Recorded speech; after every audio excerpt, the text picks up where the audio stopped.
They can't have thought there'd be this much pushback against the move. There's no way they could have thought it. Hi, it's me again, and yet local radio back in the news. If you didn't know, BBC are going to make sweeping changes, or planning to make sweeping changes to local radio. And many local radio stations are only going to be truly local until about 2 p.m, where they kind of group and amalgamate the broadcast into one and send it out across all different regions. Which means you'll keep your morning drive time show, if that's important to you. And lots of people like to listen to local radio in the morning, don't they? Mostly older people, obviously. But it is quite a popular thing. But you're not going to get your own drive home show, in the evening, if that's what you did. It's going to be kind of shared between other areas. And there's been more uproar about this than I genuinely expected. There's always going to be people complain about it because it's an important thing in many people's lives, local radio. But the amount of pushback you're seeing on this, it's crazy. Look at this one, look. Protesters gather outside BBC Radio Foyle after cuts announced. Staff have gathered to demonstrate outside BBC Radio Foyle after it was announced up to 40 jobs could be cut in Northern Ireland as part of the drive to save money.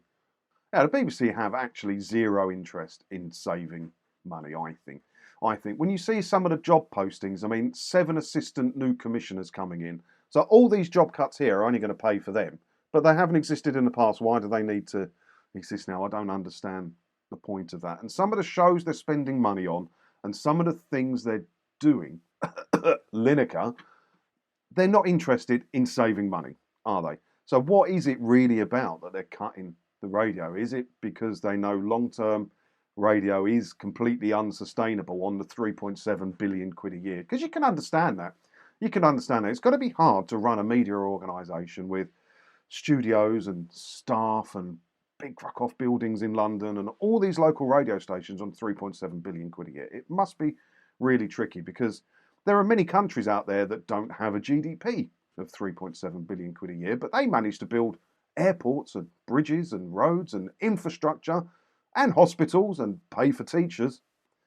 Oh no, hang on, I've made a complete opposite point there, haven't they? What are they doing with the money if they cannot manage it properly? It's absolutely ridiculous. It's crazy, isn't it? They're always going to get pushback. And I know I don't know they need to make cuts. I don't believe they need to make any cuts. I believe they need to manage their money better. But in the BBC's head, this is them managing their money better, making the cuts. But they're still banging on that they want more and more and more money. And maybe this just is a ploy to get the TV licence fee raised again, to save local radio. I can see it now, can't you? A big national campaign. Save our local radio. The BBC needs more money. It'd be clever of the BBC if that was the case, though, wouldn't it? I wouldn't put it past them. Speaking in the Commons, the MP for Foyle, Mr Eastwood, said, "The BBC Charter places an obligation on that organisation to allow audiences to fully engage on local issues. This decision, in my view, is a very clear breach of that obligation, leaving licence fee payers outside the Greater Belfast area without local programming." Mr Sunak replied, "I believe very strongly in local public broadcasting, and indeed the government has taken steps to support local media. I would be very happy to look at the specific issue he raises and bring it up with the BBC." So in other words, he doesn't know anything about it. The man at the top knows nothing about it, even though it's been in the papers for weeks and the government is supposed to be talking directly with the BBC with regards to their future financing options.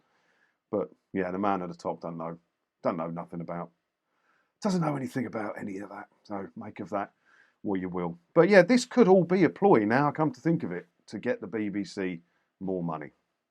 Bloody BBC.